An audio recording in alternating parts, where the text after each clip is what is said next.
Running a little late today, but I emptied some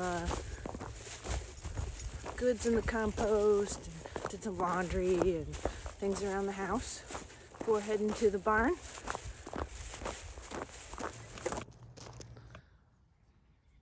Getting ready to open the doors for morning.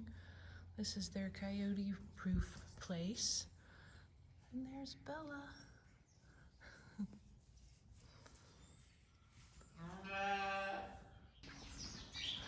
Doing all the morning feeding. I just give them guys a little bit, and I have these ewe lambs that I brought to the farm just 2 days ago. So they're quarantined in a stall for a week or so. Make sure they're feeling good before I release them to the rest of the flock. And I've closed this door because I'm making this stall coyote proof. So Biscuit got kicked out of her stall so that these sheep can have their place. Hi, little ones. Hi, little ones. Yes, you're so cute. You are. You got water, minerals, and baking soda. All the things they need. I'm trying to get them to be more friendly. They're a little skittish. Got King in the tack room, my German Shepherd, because he would do well with them. Give Osage some breakfast. I don't think they want breakfast. I am going to give them a little tiny bit of hay because it's good roughage before they go out on pasture. Been a little worried about how big their bellies look on this fall pasture. I don't want them bloating. And then there's Bella going, where's my breakfast? I got her breakfast here too. Hi, Bella. Hi, Poppy. The Mustangs. All right, they're next. I'm off to feed the ram and his buddy Eclipse, who is a wether.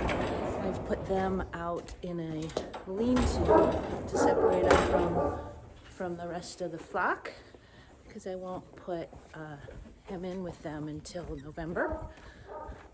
But I have this convoluted walk through the horse barn to get to the lean-to.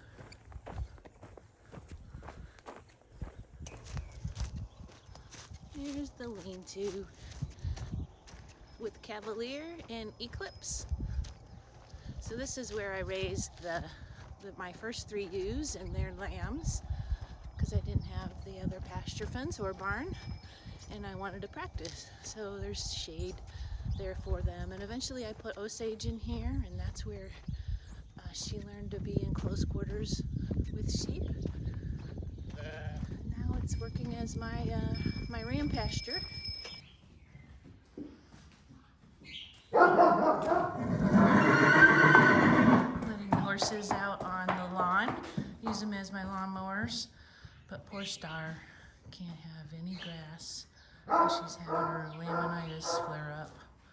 Poor girl. At least she's moving a little better this morning. Here's the horses on the barnyard. I put up that temporary fence yesterday for them. Hadn't mowed this, so I'm trying to mow less. Yesterday I moved all that sand around in the round pen. I hadn't used it much recently, but now we have 2 young horses on the farm, so we'll start training them in there. And by we, I have a boarder that boards her. One of the Mustangs is hers. So she'll use it too.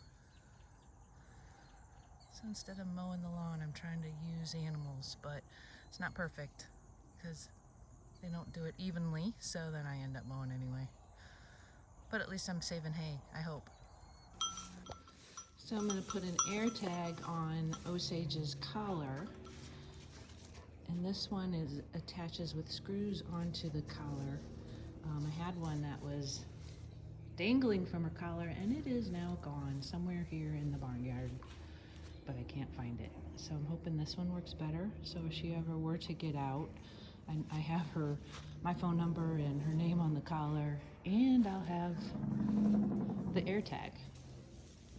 They're all getting a little hay for breakfast, which is good before I put them out on pasture. It gets some roughage in their stomach so that the pasture doesn't cause bloat. I also feed them baking soda and a salt mineral. It has minerals in it. Baking soda also deters bloat, and they just have that free choice here in the barn.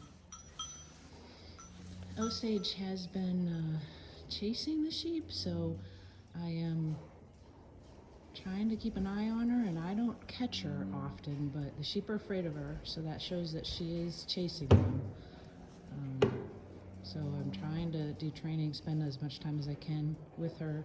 Her and that sheep get along. It's kind of the other ones, and that bunch over there is the new ones. I think she chases them the most. These are the originals. I've been putting some SWAT and zinc oxide on Osage's nose because she gets it all red, and the sheep or the flies get on it. So I'm trying to control that. The zinc oxide, I think, helps with the sunburn on the nose, and the SWAT, it helps with keeping the flies off the nose. Taking the sheep out to pasture.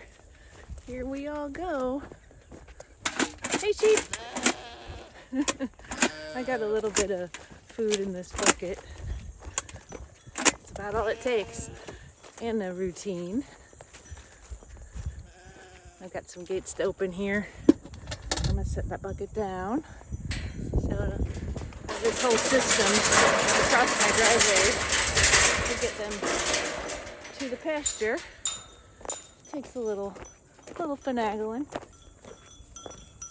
Hey, sheep. Get their bucket. And then yesterday I made a paddock for them. So I'm kind of gonna bunch them up in a little paddock so they eat the grass better. So let's see if they follow me all the way to the other end of this paddock. Come on, sheep. Come on, Osage, over here. Come on, Osage. Over here. Osage.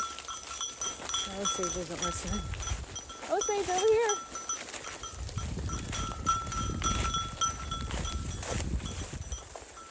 But they're all following me. There they are.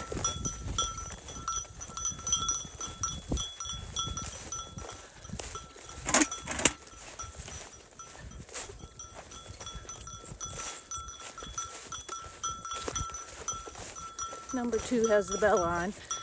That's so I know where they're at. And it's also a predator deterrent, apparently.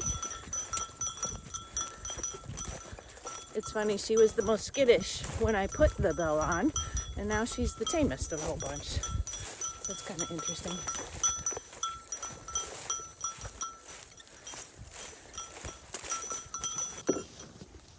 So, getting a little bit of food. It's nothing much. I soak some alfalfa pellets in water. That puffs up to a lot, but this gets them to go where I want them to go. It's a little shade shelter. Looks like Osage is on the wrong side of the fence. We'll get her over here. I put up all this fence yesterday. I also mowed all of this back, which I really don't want to do, but they are kind of refusing to go into the tall grass. So I'm knocking the tops off, and today I'm kind of bunching them up in a smaller paddock to see if I can get them to stay in the tall grass. To get Osage over here, and then close this up a little bit. Set up a game camera so I can kind of watch Osage with the sheep This was a recommendation from A&M College in Texas that has an LGD study program, and you can write them and ask questions. And they recommended this camera to keep an eye on her. Of course, today it's windy and I can't get those leaves out of the way. It's kind of a not that convenient because I move pastures so much, so setting this up every 3 or so days is kind of not that fun. But I'm giving it a try, see if we can watch her. At minimum, I'll have a predator camera, but I also didn't like spending the money. Trying to spend some time in the pasture with Osage and the sheep. I did catch her playing a little rough from a distance, and I hear you're supposed to watch them from a distance. So she got a tiny little zap this morning. I do have an e-collar on her. And the sheep, so I've bunched them up a little more in this paddock so they'll go out in the taller grass, and that seems to be working. And plus I mowed it all. See, they're afraid of her, so that's not a good thing. They shouldn't be. She should be able to just walk right amongst them and them not move at all.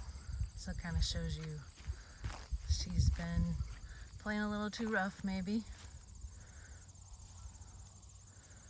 I think hopefully the zap this morning helps.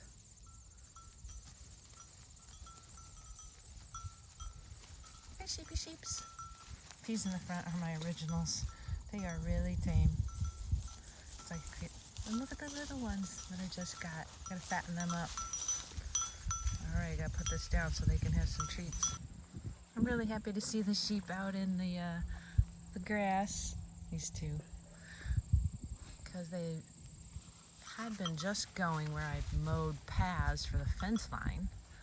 And so bunching them up here and mowing the tops off the grass seems to work. I hope in the long run I can put them out in tall grass without mowing, because I don't want to spend diesel fuel. But it's really nice to see them out there eating in this paddock, so I think I just got to learn to bunch them up, push them out there.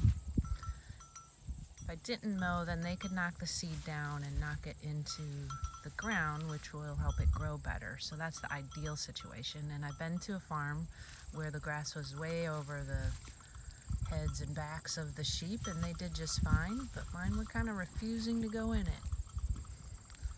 Look at these two. They're like right on me. This sheep is you ever been around a close talker? Well, this sheep is like, I'm gonna stay really, really close and uncomfortably in your space.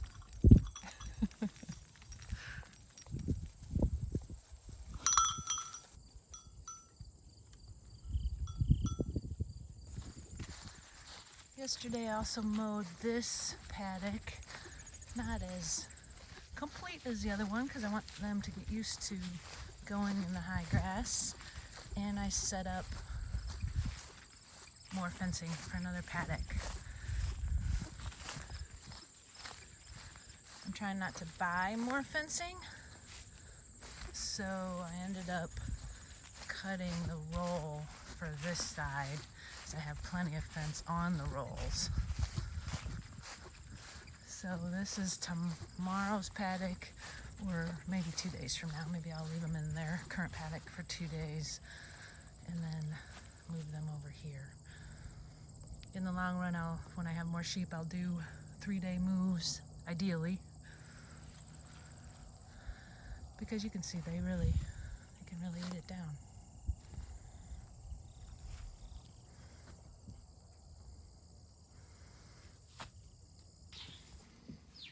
I'm going to sit in the stall for a little bit with these little guys. Brought them some grass, so their tummies are still used to that when they get used on pasture. I sit with them while I check some emails so they get a little tamer than they were.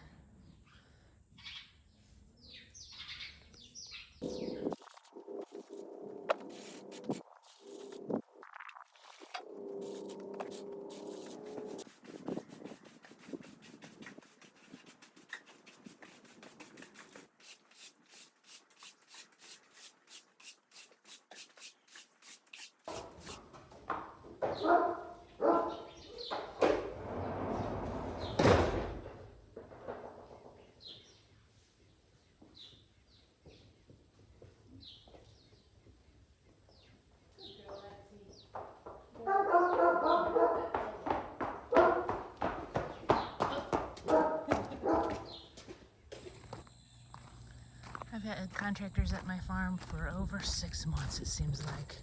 I'm like looking forward to the projects being done. This guy is just working his butt off. I was supposed to treat these beams years ago and didn't, so he has to sand them all and retreat them. And he's really working hard. Kind of lost my gardening mojo recently. I did harvest some sweet potatoes recently, but cucumbers are kind of done.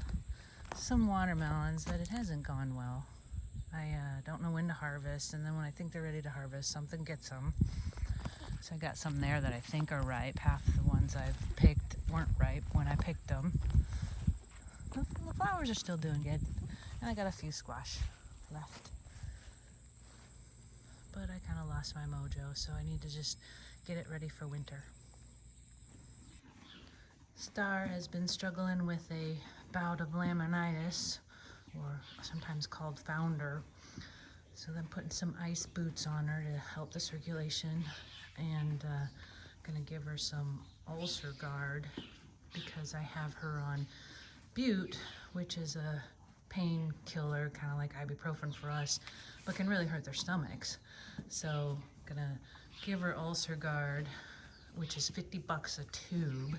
It's really expensive, but hopefully it helps stop a stomach ache. So always lots of health care to do when you have livestock or horses. So this is part of animal husbandry. That's Tuffy, the barn cat. He's in his upper teens and still going strong.